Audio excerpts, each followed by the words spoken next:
অতনু বর্মণের কবিতা বাংলা ভাষা মা আমার। পাঠ পরিবেশন করছি আমি অনিন্দিতা দাস। বাংলা ভাষায় বলছি শালা, এবং সেটা তালব্য। বাংলা ভাষার খিস্তি এটা, জেনে রাখুন মালব্য। অনেক পরের পাঠক জানি ভাববে এটা কারণ কি, বাংলা ভাষায় খিস্তি দিতে কেউ করেছে বারণ কি?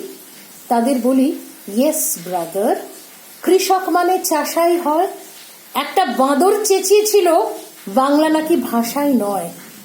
এই ছড়াটা তার প্রতিবাদ, রাখবো বুকে যা আমার। বাংলা ভাষা থাকবে বেঁচে, বাংলা ভাষা মা আমার। এই ছড়াটা তার প্রতিবাদ, রাখবো বুকে যা আমার। বাংলা ভাষা থাকবে বেঁচে, বাংলা ভাষা মা আমার। অতনু বর্মণের কবিতা বাংলা ভাষা মা আমার পাঠ পরিবেশন করলাম আমি অনিন্দিতা দাস। নমস্কার।